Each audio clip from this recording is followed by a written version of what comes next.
Hello friends, நீங்கள் பார்த்துட்டு இருக்கிறது ஹரிஷ் வாய்ஸ். இன்றைக்கி இந்த வீடியோவில் நாம் என்ன பார்க்க போகிறோம்னா Hunter x Hunter season 5 episode 128 unparalleled joy and unconditional love. ஓப்பனிங்லேயே நம்ம நெட்டரோ கிங்கு சண்டை போட்ட இடத்த காட்டிக்கிட்டு இருப்பாங்க. ஏன்னா இந்த இடத்துல போர் மேன்ஸ் ஃப்ளவர் அப்படின்னு ஒரு பவரை பயன்படுத்தி நெட்டரோ அந்த இடத்துல கிங்கையுமே பார்த்தீங்கன்னா தோக்கடிச்சிருப்பாப்புல. அந்த இடம் முழுகவே பார்த்தீங்கன்னா வெடி விபத்துனால அப்படியே நரக மாதிரி இருக்குது. அந்த நரகத்துலேருந்து நம்ம யூபை அப்புறம் ஷயபூஃப் 2 பேருமே கிங்கை பார்க்குறாங்க. கிங்கோட நிலைமை ரொம்பவே கவலைக்கிடமாக இருக்குது. ஏன்னா அந்த இடத்துல உயிரை விட்ட நம்ம கிங்கோட உடலை பார்த்து ரொம்பவே ஆச்சரியப்பட்டுக்கிட்டு இருக்காங்க. கிங்குக்கு இந்த மாதிரி நிலைமை வருமா அப்படின்னு இவனுங்க நினச்சி கூட பார்த்துருக்க மாட்டானுங்க. பட் இவங்களுக்கு ஆச்சரியம் தர மாதிரி கிங்கோட உயிர் இருக்குது. இன்னும் அவர் மூச்சு விட்டுக்கிட்டு இருக்காரு. அண்ட் அவரோட பார்வையுமே லைட்டாக திறக்குது.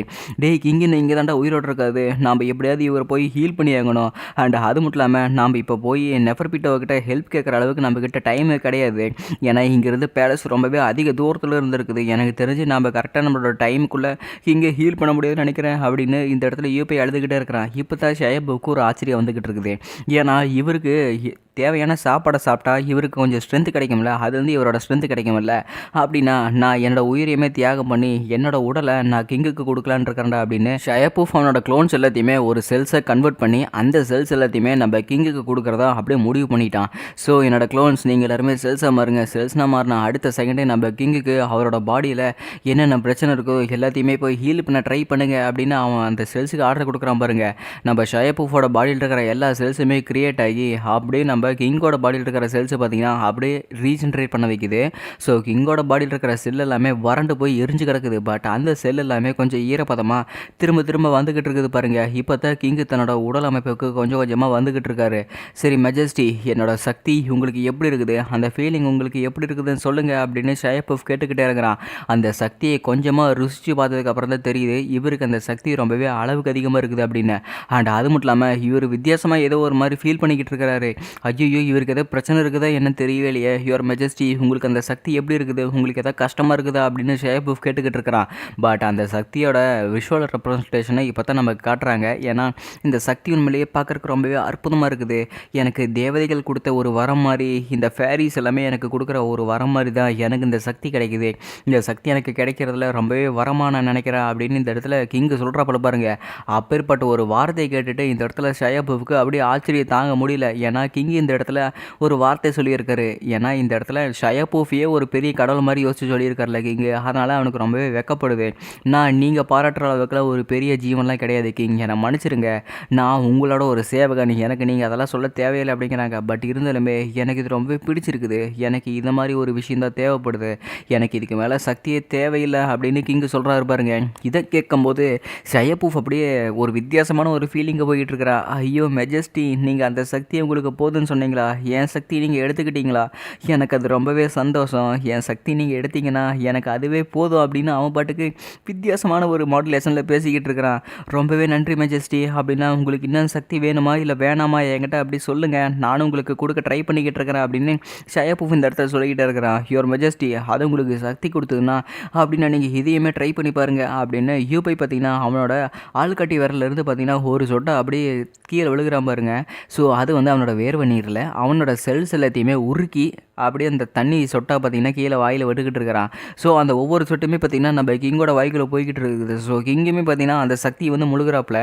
அண்ட் அந்த இடத்துல ஒரு பெரிய ஒரு பளிச்சுன்னு வெளிச்சமே அடிக்குது. ஏன்னா அந்த இடத்துல நம்ம கிங்கோட சக்தி கொஞ்சம் கொஞ்சமாக இன்க்ரீஸ் ஆகிக்கிட்டே இருக்குது. இது என்னது வித்தியாசமான ஒரு சக்தியாக இருக்குது, எனக்குள்ள 1000 மடங்கு ஒரு காளைகளோட சக்தி எனக்கு கிடைக்குது, தேவர்கள் எனக்கு கொடுத்த ஒரு பவர் மாதிரி தான் எனக்கு இது ஃபீல் ஆகுது, எனக்கு இது ரொம்பவே பிடிச்சிருக்குது அப்படின்னு இந்த இடத்துல கிங் சொல்கிறப்பல இவனுமே பார்த்திங்கன்னா ஐயோ கிங் என்னை ப்ரைஸ் பண்ணிட்டாரு, அவர் என்னை பாராட்டுறாரு, எனக்கு இதை கேட்கும் போது ரொம்பவே சந்தோஷமாக இருக்குது அப்படின்னு யூபை சொல்லிக்கிட்டு இருக்கிறான். எவ்வளவு ஏத்தண்டா உனக்கு, நான் சக்தி கொடுக்குறேன்னா நீ என்ன மாதிரியே ட்ரை பண்ணிக்கிட்டு இருக்கிறியா, நான் உன்னை சும்மாவே விட மாட்டேன் அப்படின்னு ஷயபூஃப் யூபை 2 பேருமே ஒரு மாதிரி கோவத்தோடு பார்த்துக்கிட்டு இருக்கிறாங்க. கிங்குமே பார்த்தீங்கன்னா உங்களோட சக்தி எல்லாத்தையுமே எனக்கு கொடுங்க, ஏன்னா நான் இப்போ இந்த இடத்துல சக்தி வந்தவனா ஆக வேணும், எனக்கு அந்த சக்திகளை இன்னும் சுவைத்து பார்க்கணுன்னு ஆசையாக இருக்குது, உங்ககிட்ட இருக்கிற எல்லா சக்தியுமே எனக்கு கொடுங்க, அது எப்படின்னு நான் பார்த்தே ஆகணும் அப்படின்னு கிங்கு சொல்கிறாப்புல. சொன்ன ஒரு வார்த்தைக்காக அவங்களோட பாடியுமே பார்த்திங்கன்னா கம்ப்ளீட்டாக கரைக்கிறானுங்க. யூபையெல்லாம் அப்படியே கரைச்சிட்டான். அவங்களோட சக்தி அப்படியே கொஞ்சம் கொஞ்சமாக கொடுத்துக்கிட்டு இருக்கிறாப்புல கிங்குக்கு. ஸோ அவங்க கொடுக்க கொடுக்க இவங்களுக்கெல்லாம் ஏதோ ஆர்கேசம் ஆகிட்டு இருக்கிறானுங்க. அந்த அளவுக்கு ஃபீலிங் ஆகிட்டு இருக்குது. கிங், உங்களுக்கு எங்கள் சக்தி தானே வேணும், உங்களுக்கு எவ்வளவு தேவைப்பட்டாலும் எடுத்துக்கங்க, நாங்கள் உங்களுக்கு தர வேண்டிய எல்லா விஷயத்தையுமே நாங்கள் உங்களுக்கு தருவோம் அப்படின்னு இந்த இடத்துல 2 பேருமே கத்திக்கிட்டு இருக்கிறாங்க. இப்போ கிங்கு பார்த்தீங்கன்னா லைட்டாக கண்ணை மூடுறாப்புல. இப்போ அவர் ஏதோ ஒரு தண்ணிக்குள்ளே இருக்கிற மாதிரி இருக்குது. கிங்கோட ஃபீலிங் ரொம்பவே இப்போது அருமையாக ஒரு ஃபீலிங்காக இருக்குது. இப்போ அவர் திரும்பவுமே பார்த்தீங்கன்னா அவரோட ஸ்ட்ரக்சருக்கு வந்துக்கிட்டு இருக்கிறாப்புல. அண்டு இங்கே ஷயா பூஃபு அப்புறம் யூபை 2 பேருமே இங்கே கிங் இருக்கிற இடத்துல தானே இருக்கிறாங்க. இது என்ன இடம், பார்க்குறக்கே வித்தியாசமாக இருக்குது, நம்ம இப்போ எங்கே இருக்கிறோன்னு எனக்கு ஒன்றுமே தெரியல அப்படின்னு கிங் ஆச்சரியப்பட்டுக்கிட்டு இருக்கிறாங்க. நீங்கள் இப்போ என்னோட தாயோட கர்ப்பப்பையில் இருக்கிறீங்க. இப்போ நீங்கள் 2 பேருமே எனக்கு பவர் கொடுத்ததுனால நீங்கள் என்னோட அம்மா ஸ்தானத்துக்கு வந்துட்டீங்க. ஏன்னா என்னோட உயிர் கொடுத்தது எங்கள் அம்மா. இப்போ 2வது தடவை நீங்கள் எனக்கு உயிர் கொடுத்துருக்குறீங்க அப்படின்னா நீங்கள் 2 பேருமே எனக்கு ஒரு அம்மா ஸ்தானத்தில் தானே இருக்கிறீங்க அப்படின்னு கிங்கு சொல்கிறாப்புல. இப்போ தான் எனக்கு புரிய வருது, இதுக்கு பேர் தான் அம்மா ஸ்தானமா? ஸோ இதுக்கு பேர் தான் அன்கண்டிஷ்னல் லவ்வா? ஒரு அம்மா பையன் மேலே வச்சுருக்கிற பாசம் இப்படி தான் இருக்குமா அப்படின்னு சொல்லிட்டு 2 பேருமே ஆச்சரியப்பட்டுக்கிட்டு இருக்கிறாங்க. ஓ கிங், நீங்கள் எங்களை அந்த மாதிரி ஒரு ஸ்தானத்தில் வச்சு பார்க்குறத நாங்கள் ரொம்பவே பாக்கியமாக நினைக்கிறோம். ஏன்னா இந்த மாதிரி ஒரு சமயத்தில் ஒரு அன்கண்டிஷ்னல் லவ்வை எங்களுக்கு எப்படி இருக்கும் அப்படின்னு எங்களுக்கு காட்ட வச்சுட்டீங்கல்ல, எங்களுக்கு அதுவே போதும், நாங்கள் எங்களோட உயிரையுமே இந்த இடத்துல மறைத்து கொள்வதற்கு ரொம்பவே சந்தோஷப்படுவோம் அப்படின்னு இந்த இடத்துல 2 பேருமே பேசிக்கிட்டு இருக்கிறாங்க. அப்படியே அந்த இடத்துல இருக்கிற எல்லா லீத்தல் கேஸுமே பார்த்தீங்கன்னா ஏதோ ஒரு விஷயத்தினால உரியப்பட்டு அப்படியே வெளியிழுக்கப்படுது பாருங்க. என்னன்னு பார்த்தா கிங்கு அவரோட மறுபடியுமே அவரோட ஃபுல் பாடியை வந்து ரீகெயின் பண்ணிட்டாப்ல. அந்த பவர்ஸ் எல்லாத்தையுமே நம்ம கிங் திரும்ப எடுக்கிறதுக்கான காரணமாக இருந்த யூபை அப்புறம் ஷயா பூஃப் 2 பேருமே செம சந்தோஷத்தில் இருக்கானுங்க. இப்போ கிங் அவரோட உண்மையான நிலைமைக்கு திரும்பி வந்துட்டாரு. முன்னதை விட இவர் ரொம்பவே சக்தி வாய்ந்தவராக இருக்கார் அப்படின்னு 2 பேருமே செம சந்தோஷத்தில் இருக்கிறாங்க.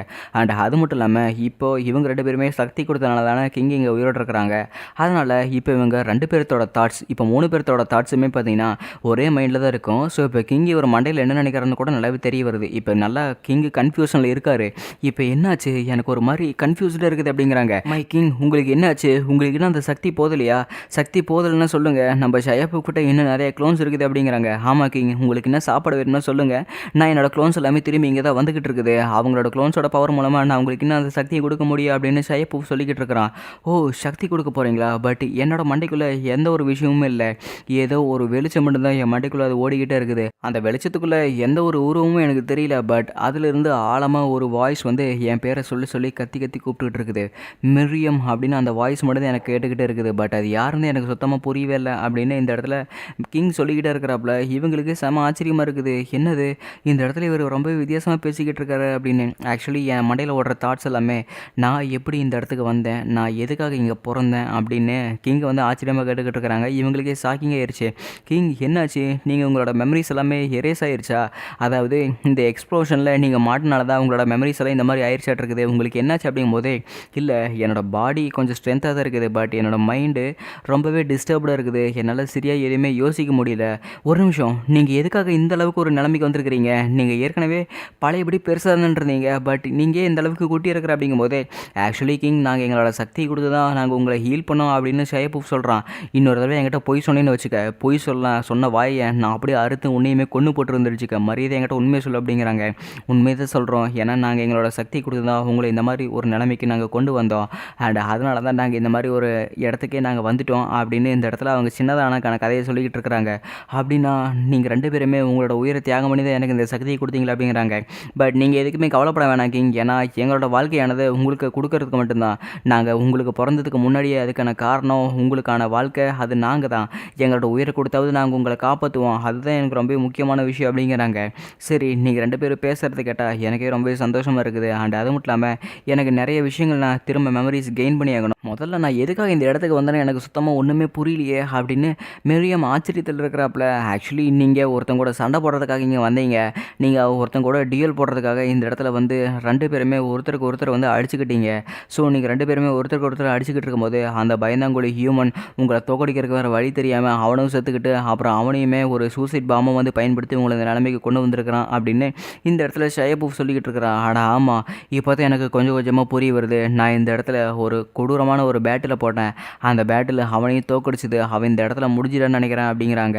ஸோ கிங்குக்கு கொஞ்சம் கொஞ்சமாக ஞாபகம் வந்துக்கிட்டு இருக்குது. பார்த்தீங்களா, நீங்கள் அந்த மனுஷனை கண்டுக்க தேவையில்லை. இப்போ நீங்கள் தான் இந்த இடத்துல கிங்கு. அந்த இடத்துல இருக்கிற எல்லா உயிரையுமே ஆள போகிறத நீங்கள் ஒருத்தர் தான் அப்படின்னு இந்த இடத்துல ஷயபூப் சொல்லிக்கிட்டு இருக்கிறான். உங்களுக்கு என்ன வேணாலும் கேளுங்க, நாங்கள் உங்களுக்கு தரோம். உங்களுக்கு எந்த ஒரு சாப்பாடு வேணாலும் சொல்லுங்கள், நாங்கள் தரோம் அப்படிங்கிறாங்க. பட் எனக்கு இன்னும் மெமரிஸ் திரும்ப திரும்ப கொஞ்சம் கொஞ்சம் ரீகெயின் ஆக மாட்டேங்குது. எனக்கு என்னோட மெமரிஸ் திரும்ப கிடைக்கிறதுக்கு ஏதாவது ஒரு வழி இருக்குதா அப்படின்னு கிங்கு கேட்கும்போதே, அதுக்கு வழி இருக்குது கிங். ஏன்னா இப்படியே நேராக போனீங்கன்னா பேலஸ் இருக்கும். அந்த பேலஸில் நீங்கள் ஆசைப்படுற எல்லா விஷயமும் அங்கேயே இருக்கும் அப்படின்னு யூபி சொல்கிற பாருங்க. ஓ, இப்போ தான் எனக்கு கொஞ்சம் கொஞ்சமாக புரிய வருது. ஏன்னா இது என்னோட ஒரு தருணம்.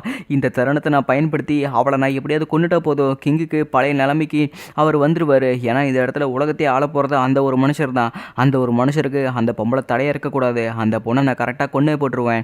ஏன்னா கிங் எப்படி இப்போ இருக்கிற சக்தி வச்சுக்கிட்டு வரதுக்கு 20 நிமிஷம் ஆகும். அதுக்குள்ளே நான் அந்த பொண்ணு கொன்று போட்டுருவேன். ஏன்னா அந்த பொண்ணு தான் எங்களுக்கு ரொம்பவே ஒரு தடையாக இருக்கிறதே. அவனை மட்டும் நான் கொன்று போட்டால் வச்சுக்க, கிங் இந்த இடத்துல உலகத்தை ஆடுறதை வேற எவனாலையுமே தடுக்க முடியாது. எந்த கொம்பை வந்தாலுமே அசைக்க முடியாத ஒரு ராஜ்யத்தை நாங்கள் கிரியேட் பண்ணுவோம் அப்படின்னு இந்த இடத்துல ஷயபூப் ஒரு பிளானை போட்டுக்கிட்டு இருக்கிறான். சரி யூபை, இந்த இடத்துல அந்த பேலஸ் எங்கே இருக்குது அப்படின்னு நம்ம யூபை கிட்ட கிங் கேட்கும்போது, ஆக்சுவலி அது நார்த்தில் இருக்குது அப்படிங்கிறாங்க. சரி அப்படின்னு நாம் இங்கேருந்து கிளம்பலாம் வாங்க அப்படிங்கிறாங்க. ஆனால் எப்படி போகிறது, நாம் இங்கேருந்து ஓடி போனால் ரொம்ப டைம் ஆகுமே அப்படிங்கிறாங்க. நான் மட்டும் என்ன, எனக்கும் ரக்கையில் இருக்குது. நானும் எவால்வ் ஆனதுலேருந்து எனக்கு இது ட்ரை பண்ணணும்னு ஆசையாக தான் இருக்குது. பட் இது பிறந்ததுலேருந்து என் கூட தான் இருந்தது. எனக்கு தான் இது எப்படி பயன்படுத்தணும்னு தெரியல. பட் இந்த தடவை நான் கரெக்டாக பயன்படுத்தி தெரிஞ்சுக்கிட்டேன். ஏன்னா எனக்கு கண்ண திறக்கிறதுக்குள்ள ஒரு டெக்னிக்கை கற்றுக்கிறதுக்கு ரொம்ப நேரம்லாம் ஆகுது. என்னால் இப்போ நல்லா பறக்க முடியுதுல்ல. சரி அப்படின்னா நீ சொன்னது நார்த் சைடு தானே, இந்த பக்கமாக போகலாவா அப்படிங்கிறாங்க. அண்ட் அது மட்டும் இல்லாமல் என்னாலேயே அந்த இடத்துலேருந்து ஏதோ ஃபீல் பண்ண முடியுது. அந்த இடத்துல ஏதோ ஒன்று எனக்காக காத்துக்கிட்டு இருக்குது. அதை பற்றி நான் தெரிஞ்சுக்கிட்டே தான் ஆகணும் அப்படின்னு கிங் ஒரு முடிவோடு இருக்கிறாப்புல. சரி அப்படின்னா வாங்க ரெண்டு பேருமே இங்கேருந்து கிளம்பல அப்படிங்கிறாங்க. ஸோ இப்போ கிங் இந்த இடத்துலேருந்து 15 நிமிஷத்தில் பார்த்தீங்கன்னா அப்படியே டப்புன்னு பறந்து கிளம்புற அளவுக்கு இவர்கிட்ட இப்போ சக்தி இருக்குது. ரெண்டு பேருமே வந்து வாழை பிடிச்சிக்குங்க அப்படிங்கிறாங்க. ஏன்னா இவரோட ஸ்பீடுக்கு இவங்க ரெண்டு பேர் தலைமை ஈடு கொடுக்க முடியாதுல்ல. ரெண்டு பேருமே வாழை பிடிச்சிக்கிட்டு கிங்கோட அதிவேக ஸ்பீடில் பார்த்தீங்கன்னா வேகமாக போய்கிட்டு இருக்கிறாங்க. இப்போ நம்ம ஷயபூவுக்கு ஆச்சரியம் அண்ட் அது மட்டும் இல்லாமல் பயம். ஏன்னா இப்போ கிங்கு ரொம்பவே அதிவேகமாக போயிட்டு இருக்காரு. இவர் போகிற வேகத்தை பார்த்தா கன்ஃபார்மாக எப்படி ஒரு 10 நிமிஷத்தை பிடிச்சி விளையாட்டு இருக்குது. எனக்கு இது ரொம்ப நேரம் ஆக மாட்டேருக்குது. நான் எப்படியாவது அந்த பொண்ணை கொள்றதுக்கு நான் எப்படியாவது அவளை கொன்னேதாகணும். ஏன்னா அந்த பொண்ணுக்காக நம்ம கிங் இந்த உலகத்தை ஆள்றத நிறுத்திடுவார். அதுக்கு நான் என்றைக்குமே அலோவ் பண்ணக்கூடாது. ஏன்னா நான் ஒரு ராயல் கார்டு, கிங்கோட வில்லை வச்சிருக்கிற ராயல் கார்டு. அவங்களோட நம்பிக்கையை என்றைக்குமே நான் வந்து செயல்படுத்துவேன். இப்போ அந்த பொண்ணை நான் கொள்றதுக்கு போயே தீர்வேன் அப்படின்னு ஷயபூப் பார்த்தீங்கன்னா கொமுகி ஹீல் பண்ணிட்டு இருக்கிற இடத்துக்கு பார்த்தீங்கன்னா அப்படியே போய்கிட்டு இருக்கிற பாருங்க. அந்த இடத்துல நெஃபர்பிட்டோ கொமுகி இருப்பான்னு செக் பண்ண போகிறான். பட் அந்த இடத்துல தான் யாருமே இல்லை. பட் அவனுக்கு ஆச்சரியம் தர மாதிரி அவனோட முதுகுலேயே பார்த்தீங்கன்னா மெலியோரியான பவரை பயன்படுத்தி நம்ம கணக்கில் வந்து ஒரு அடி போடுறான் பாருங்க. ஸோ அவன் அடி போட்ட அடுத்த செகண்டே பார்த்தீங்கன்னா சாப்டர் 7 பேங்க்ரப்சி பார்த்தீங்கன்னா ஆக்டிவேட் ஆயிடுச்சு. அப்படியே நம்ம பாம் தான் இங்கே வெளியே வந்துக்கிட்டு இருக்கிறா. ஹேய், உன்னை எங்கேயே பார்த்த மாதிரி இருக்குது. நான் என்னை ஆப்ரேஷன் பண்ணும்போது நான் உன்னை ஏற்கனவே பார்த்துருக்குறேன். அப்படின்னா நீ எங்கே இருக்கிறன்னு என்னால் ஏற்கனவே பார்க்க முடியும் இல்லை. இப்போது டீப் ப்ளூவை பயன்படுத்தி நான் உன்னை பார்க்க போகிறேன் அப்படின்னு இப்போ அவளோட பவர் பயன்படுத்தி இப்போ ஒரிஜினல் ஷயபூப் எங்கே இருக்கிற அப்படின்னு செக் பண்ணுறா பாருங்க.